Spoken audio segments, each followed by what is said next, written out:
우리에게 주시는 말씀 창세기 13장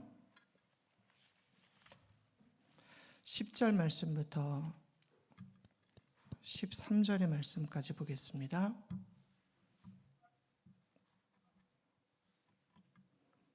구약 16페이지 창세기 13장 10절에서 13절 말씀입니다. 다 찾으신 줄 알고 한 절씩 교독하겠습니다.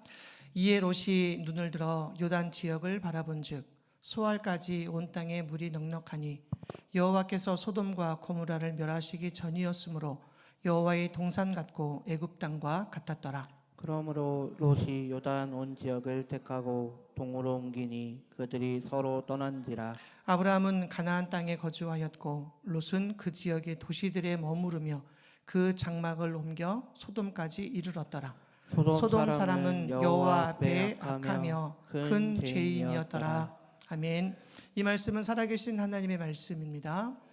할렐루야. 오늘도 주님의 동일한 은혜가 우리의 삶 가운데에 가득 넘쳐나시기를 주님의 이름으로 축원합니다. 믿음의 선택이라고 하는 말씀의 제목으로 주신 말씀을 함께 나누며 하나님의 귀한 은혜를 나누도록 하겠습니다. 고난은 하나님의 포장된 축복이다라고 하는 말이 있습니다. 우리가 이 세상을 살아가는 동안 우리에게는 피할 수 없는 수많은 문제와 또 시련이 끊임없이 우리의 삶 가운데에 일어나지만 하나님은 우리를 고통과 시련 가운데에서 빛나는 인생으로 우리 한 사람 한 사람들을 만들어 가십니다. 고난의 터널을 통과하지 않고는 빛난 하늘을 볼 수 없기 때문입니다. 터널이 길든 작든 여러분 그 터널을 반드시 벗어나야만 밝은 태양을 볼 수가 있습니다.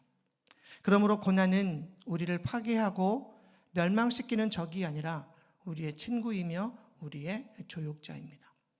어느 누구나 고난이나 시련을 좋아하는 사람들은 없습니다. 그러나 하나님은 그 고난을 통해 또 그 시련을 통해 우리를 하나님의 사람으로 만들어 가고 있다는 거죠. 그래서 고난을 피하기보다는 고난이 넘어가기보다는 그것을 통해서 우리가 더욱더 하나님의 사람으로 세워져 감을 보게 됩니다.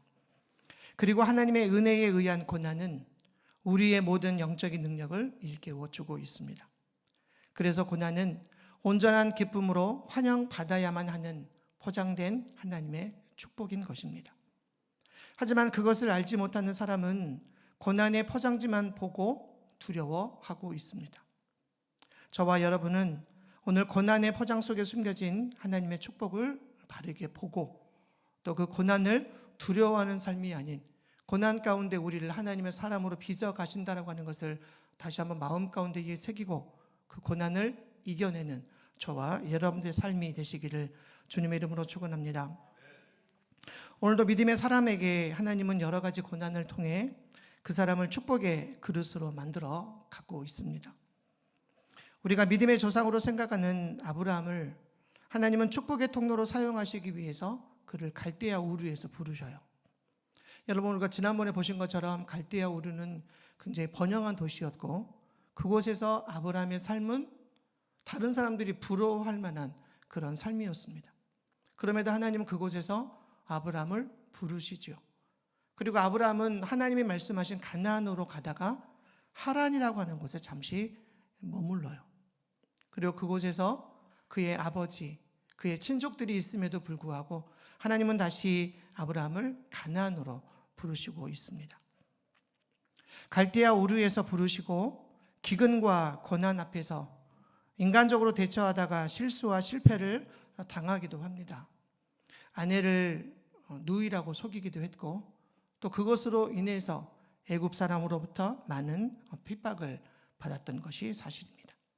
그러나 하나님께서는 끝까지 그를 포기하지 않으시고 아브라함을 붙잡아 이제 첫사랑의 자리로 돌아오게 하십니다. 그곳이 어디였습니까? 그곳이 베델이었습니다. 첫사랑의 자리, 하나님을 예배했던 자리, 그리고 여호와 이름을 불렀던 자리, 그곳에서 아브라함은 하나님을 예배하고 여호와 이름을 부르고 있죠. 우리 5절에서 7절까지의 말씀을 한 절씩 교독하겠습니다. 아브라함의 일행 롯도 양과 소와 장막이 있으므로 그 땅이 그들이 동거하기에 넉넉하지 못하였으니 이는 그들의 소유가 많아서 동거할 수 없음이니라. 7절은 같이 읽겠습니다. 그러므로 아브라함의 가축의 목자와 롯의 가축의 목자가 서로 다투고 또 가나안 사람과 브리스 사람도 그 땅에 거주하였는지라. 이 본문의 말씀을 읽기 전에 하나님께서 아브라함을 다시 첫사랑의 자리, 처음으로 예배드렸던 자리, 그리고 여호와 이름을 불렀던 베델로 하나님은 부르셔요. 근데 그의 고난이 여기서 끝나는 것이 아니라 이제는 내부적인 갈등과 내부적인 고난이 아브라함의 삶 가운데에 찾아오고 있음을 봅니다.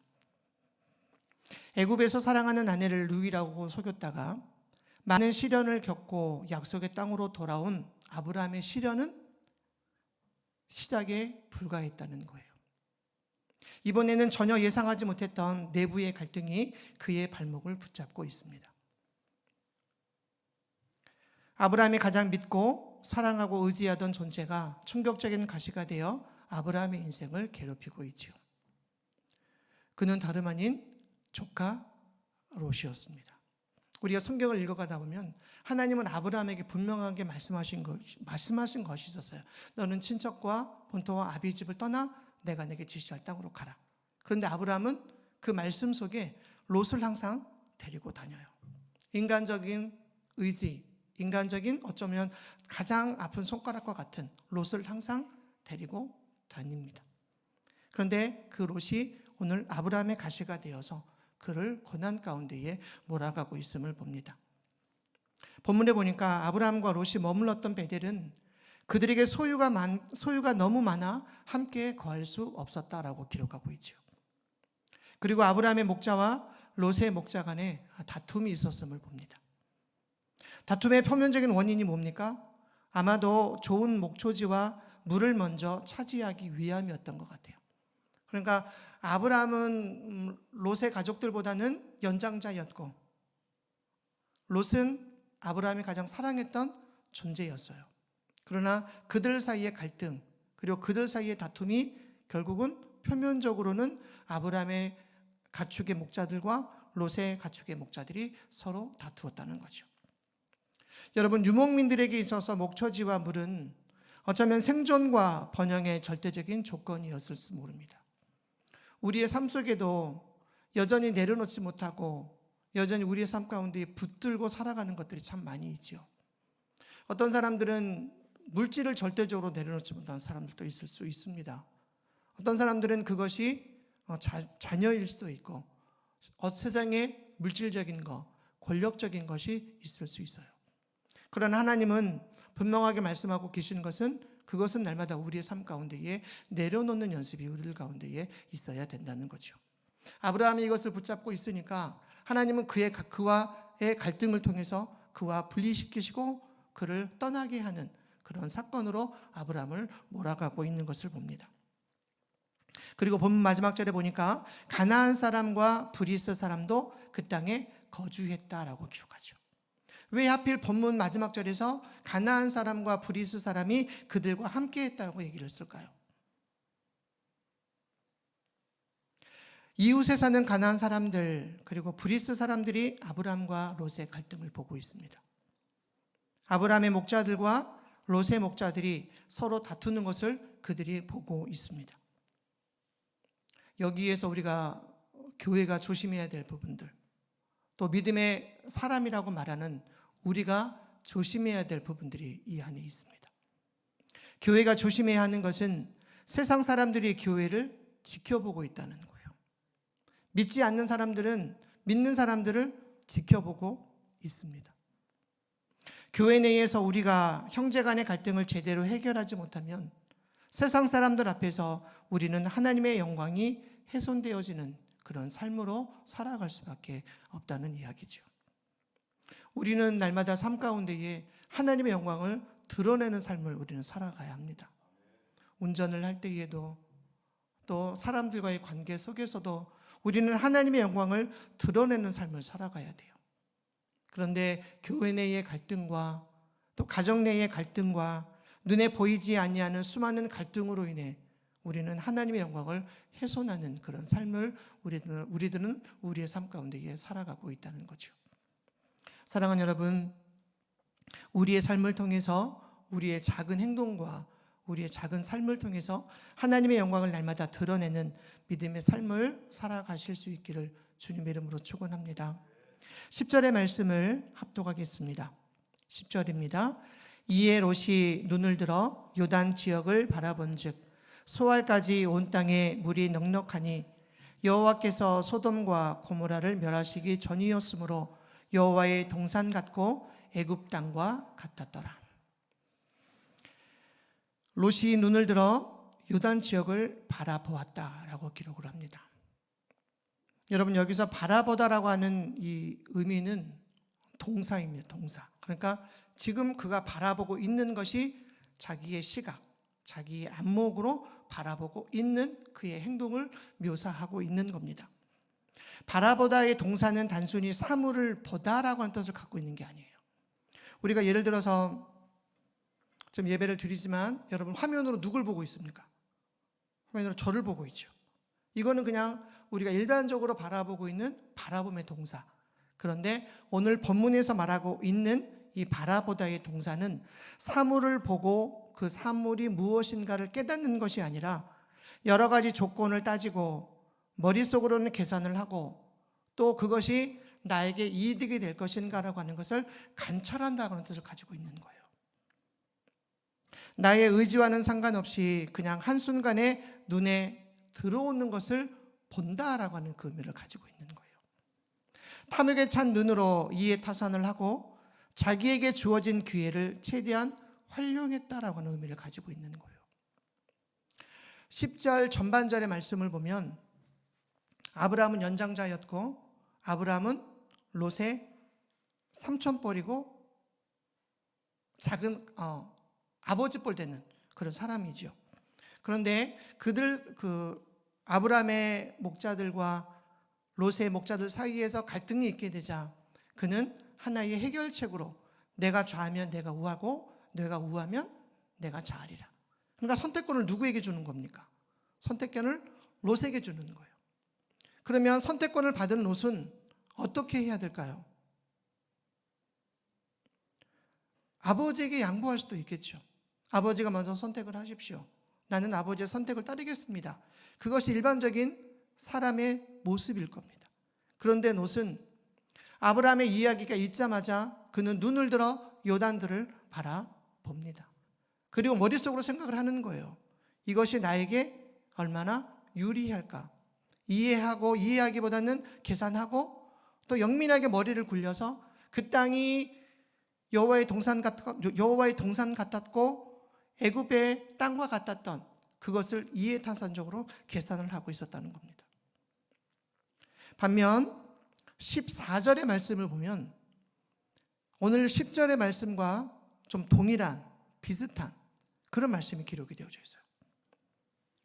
14절 말씀에 보면 이런 말씀이 있습니다. 너는 눈을 들어 너 있는 곳에서 북쪽과 남쪽 그리고 동쪽과 서쪽을 바라보라. 그러니까 10절에서는 롯이 눈을 들어 요단들을 바라보았다.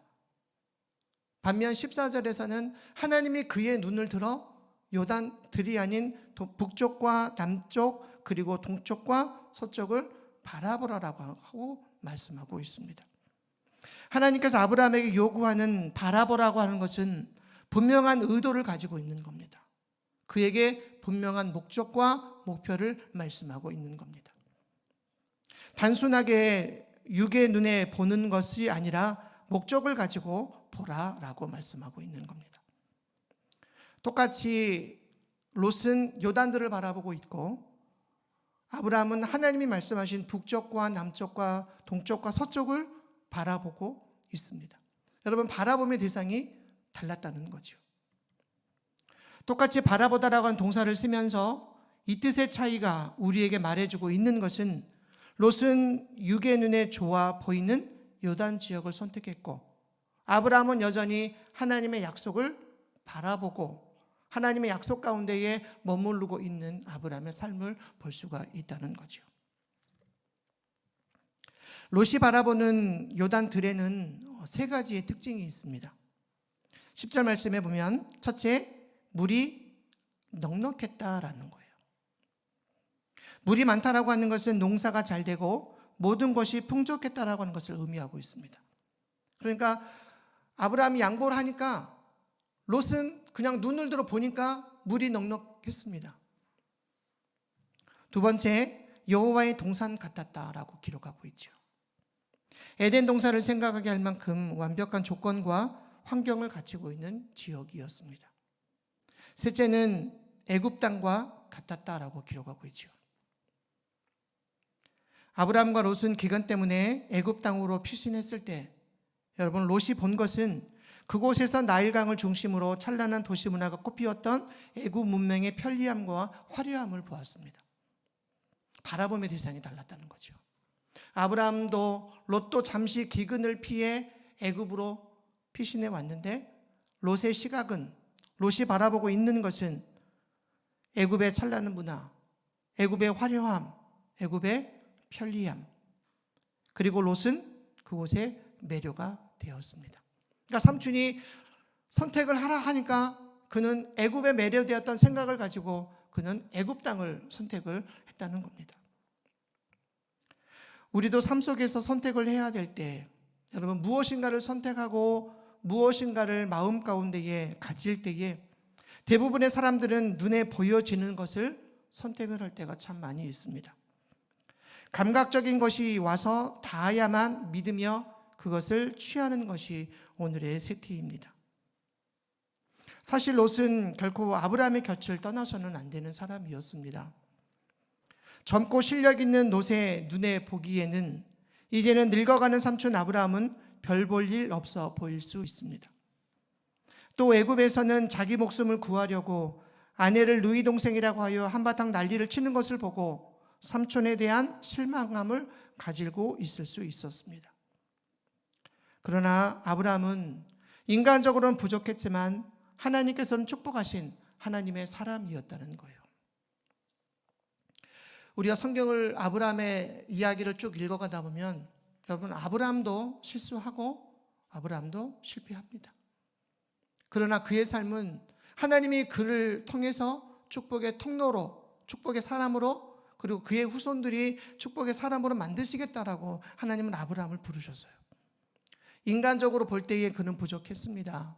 인간적으로 보면 그는 실패했던 사람이었습니다. 롯은 하나님을 예배하는 아브라함, 그리고 하나님의 음성을 듣고 순종하는 아브라함, 그 아브라함과 함께 하시는 하나님의 임재를 보았어야 되는데 그는 아브라함의 실수만을 보았다는 거예요.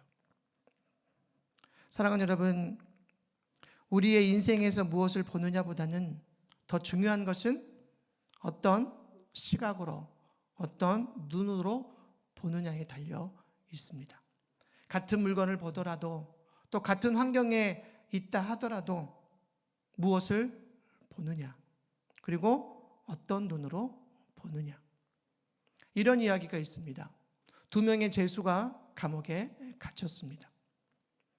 한 사람은 쇠창살 너머로 여전히 그 쇠창살 안에 갇혀져 있는 자신을 봅니다. 그리고 나는 할 수 없어, 나는 안 돼, 그렇게 자신을 휘책하고 실망감에 빠져 삽니다. 근데 또 다른 한 사람은 어떻습니까? 쇠창살 너머에는 뭐가 있습니까? 하늘이 있고 하늘을 날아다니는 새가 있고 수많은 세상의 것들이 다 보이는 겁니다. 그래서 그는 그렇게 얘기하죠. 내가 이 감옥에 갇혀 있는 동안 나는 쇠창살 안에 갇혀져 있지만 조금 후에 내가 이 쇠창살을 벗어나 새로운 삶으로 나아가겠다라고 하는 것을 그는 보았다는 거예요. 같은 쇠창살 아니었지만 무엇을 보느냐, 그리고 어떤 시각을 가지고 보느냐에 따라 인생이 바뀌고 삶이 바뀌게 된다는 겁니다. 그래서 선택을 잘 하려면 잘 보아야 한다라는 이야기입니다. 옛날에 이런 말이 있었습니다. 1980년대에 유명한 가전제품 광고의 문구였던 것 같아요. 순간의 선택이 10년을 좌우한다. 아마 우리 80년대 이후에는 저게 무슨 말인지 모르실 거예요. 은지야 무슨 말인지 모르겠죠. 순간의 선택이 10년을 좌우한다. 그리고 요즘은 이 말이 바뀌었습니다. 순간의 선택이 평생을 좌우한다. 여러분, 우리가 물건을 사러 갔습니다. 백화점이나 유명한 매장에 갔어요. 많은 돈을 주고 물건을 살 때 여러분 보여지는 대로 사십니까? 아니면 재질을 따져보고 금액을 따져보고 이것이 어디서 만들어졌는지를 보고 물건을 사십니까? 우리는 다 물건을 살 때에 순간적으로 선택하시는 분들은 없어요. 왜? 순간적인 선택은 실수할 수밖에 없기 때문에 그렇습니다. 한 발 나아가 순간의 선택이 평생을 좌우한다라고 하는 짧은 순간의 선택이 평생을 좌우할 만큼 선택의 중요성을 강조하는 것이라 할 수 있습니다. 이제 우리는 눈에 보이는 것만으로 판단의 잣대를 삼아서는 안 된다는 거예요. 보이지 않는 것, 그리고 영원한 것, 하나님의 약속을 믿음의 눈으로 우리는 보아야 합니다. 보기에 좋은 것을 넘어서 보이지 않는 영원한 것을 보는 눈으로, 여러분 그냥 눈에 보여지는 것을 선택하기보다는 믿음의 눈으로 하나님의 귀한 일들을 선택하는 우리의 삶이 되어져야 할 줄로 믿습니다. 영원한 것을 보는 눈으로 여러분 좋은 것을 선택할 수 있도록 우리는 날마다 기도하고 예배의 삶으로 우리는 살아가야 됩니다. 이제 11절에서 13절의 말씀을 한 절씩 교독하겠습니다. 그러므로 롯이 요단 온 지역을 택하고 동으로 옮기니 그들이 서로 떠난지라. 아브라함은 가나안 땅에 거주하였고 롯은 그 지역의 도시들에 머무르며 그 장막을 옮겨 소돔까지 이르렀더라. 13절은 함께 압독합니다. 소돔 사람은 여호와 앞에 악하며 큰 죄인이었더라. 아멘. 롯에 대한 설명을 11절부터 13절에서 자세하게 설명하고 있습니다. 롯은 삼촌인 아브라함 밑에서 상당한 재력을 키운 능력의 사람이었습니다. 그러나 아브라함 정도의 양과 소와 장막은 있었지만 그에게 없었던 것이 있어요. 무엇이 없었을까요? 하나님의 제단이 없었습니다. 아브라함은 가는 곳마다 하나님 앞에 제단을 쌓았고 여호와 이름을 불렀죠. 그런데 그 가운데에는 롯이라고 하는 이름이 기록되어 있질 않아요. 그러니까 다시 말하면 롯의 삶에는, 롯의 인생에는 하나님을 향한 예배가 없었다라는 거죠. 중대한 결정 앞에 또 중대한 결정을 놓고 있을 때에 하나님의 뜻에 대해 생각해 보거나 그는 기도하지 않았다는 거예요. 어떤 책에 보니까 롯의 잘못된 선택 이렇게 이야기하면서 롯의 잘못된 선택을 세 가지를 이야기했어요. 하나는 그의 선택은 가시적인 것이었다. 그러니까 눈에 보여지는 것, 그리고 손에 만져지는 것만 선택했던 잘못이었다. 두 번째는 그는 이기적인 선택이었다라고 얘기해요. 마지막 중요한 거, 롯의 선택에는 기도가 없었다. 하나님을 향한 예배의 삶, 하나님을 향한 기도의 삶, 하나님 앞에 무엇인가를 묻고 하나님의 응답을 기다렸던 그런 삶이 그에게는 없었다라고 이야기합니다. 롯은 아브라함과 견줄 만한 양과 소와 장막은 있었지만 하나님에 대한 신앙은 그에게 없었습니다. 아브라함의 언약에 대한 확고한 믿음도 그에게는 없었습니다. 아무것도 아닌 차이인 것 같지만 이것이 훗날 아브라함과 롯의 인생이 하늘과 땅 차이로 달라져 있음을 보게 됩니다. 베드로후서 2장 6절에서 롯을 어떻게 이야기하고 있을까요? 한 목소리를 함께 합독합니다. 소돔과 고모라 성을 멸망하기로 정하여 제가 되게 하사 후세에 경건하지 아니할 자들에게 본을 삼으셨으며. 롯은 잘못된 선택을 통해서 환난과 불행을 자초하게 하는 사람의 모델로 성경은 그를 기억하고 있습니다. 풍요로운 삶을 얻기 위해 소돔 땅을 택했지만 이로 인해 여러분 큰 환난과 불행을 겪게 되지요. 자신의 몫을 챙겼지만 어려운 상황에 처하게 되고 그의 삶 또한 불행한 삶으로 성경은 그의 삶을 이야기하고 있습니다. 사랑하는 여러분, 하나님의 사람들은 지금 자기가 어디를 향하여 가고 있는지를 알아야 합니다. 내가 지금 말씀을 향해 하나님 앞에 가까이 가고 있는가? 아니면 말씀에서 멀어져 롯처럼 소돔을 향해 가고 있는가를 우리는 알아야 합니다. 그래서 이런 말이 있죠. 속도보다 중요한 것은 방향이다. 여러분, 롯은 아마 속도를 냈을 겁니다. 삼촌이 얼른 얘기를 하니까 그 땅을 차지하기 위해 그는 속도를 냈어요.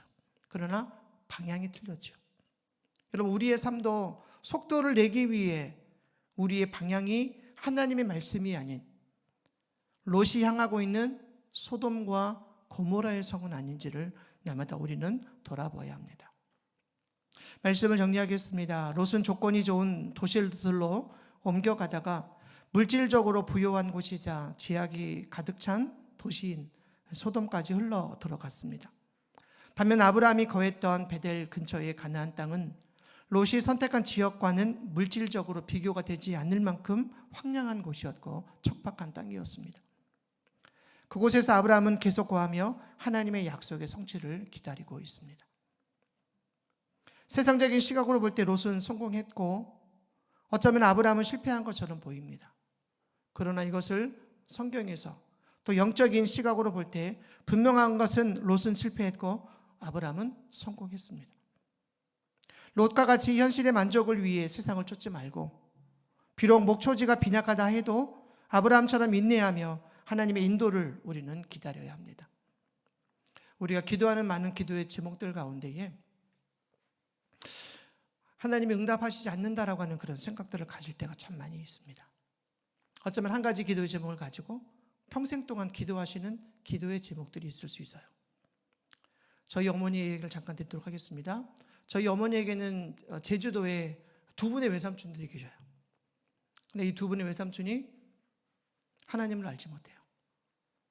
저희들이 어렸을 때도 평생 그분들을 위해서 그분들의 영혼들을 위해서 기도하셨어요. 그리고 지금도 기도하고 있습니다. 근데 쉽게 응답되어지지 않는 그런 일들이 있습니다. 그럼에도 우리가 우리 마음 가운데에 우리가 확신을 가지고 있는 것은 하나님은 우리의 기도를 들으시고 우리의 기도를 응답해 주신다는 거죠. 아브라함은 이것을 기다렸고 아브라함은 여전히 척박하고 황량한 땅에 머물러 있는 아브라함의 삶을 보게 됩니다. 아브라함처럼 인내하며 하나님의 인도를 우리는 기다려야 되죠. 그런데 우리의 방법이 앞서고 또 우리의 기대가 앞서다 보니까 하나님의 방법은 뒷전이고 내 생각이 내 방법이 앞설 때가 많이 있음을 봅니다. 그래서 아까 이런 말씀을 드렸습니다. 속도보다 중요한 것은 방향이다. 방향을 도외시하거나 잘못된 방향을 정하고 속도만을 내다보면 바로 그 속도 때문에 큰 대가를 치를 때가 많이 있습니다. 그러므로 비전의 사람은 방향을 정하기 위해서 인내하는 사람이고 기다리는 사람이며 하나님 앞에 모든 것을 내어놓는 사람입니다. 오늘 믿음의 선택을 통해 하나님의 꿈을 이루어 드리는 삶을 살아가시는 저와 여러분들의 삶이 되시기를 주님의 이름으로 축원합니다. 믿음의 선택이 또 믿음으로 나아가는 복된 삶을 살아가실 수 있기를 주님의 이름으로 축원합니다. 기도하겠습니다. 고마우신 아버지 하나님 감사합니다. 아브라함의 선택과 또 롯의 선택을 통해 하나님이 우리에게 말씀하고 계신 것이 무엇인지를 말씀하심을 감사합니다. 우리가 무엇인가를 선택할 때에 또 때로는 그것이 우리가 살아가는 삶의 방향을 우리가 선택할 때에 인간적인 시각과 인간적인 안목에 그것을 선택하는 것이 아니라 하나님이 오늘 우리 안에 주신 믿음의 삶으로 또 믿음의 시각으로 믿음의 안목으로 그것을 바르게 방향을 정하여 나아가는 믿음의 삶이 되게 하여 주시옵소서. 그 안에는 포기해야 될 부분도 많이 있고 또 우리가 인내해야 될 부분들이 참으로 많이 있습니다. 그럼에도 하나님 말씀하실 때에 우리가 그 음성에 귀 기울이는 자들 믿음의 삶 되게 하여 주시옵소서. 우리가 계속해서 교회와 다음 세대와 나라와 민족을 주님 앞에 올려드리며 함께 기도하기를 원합니다.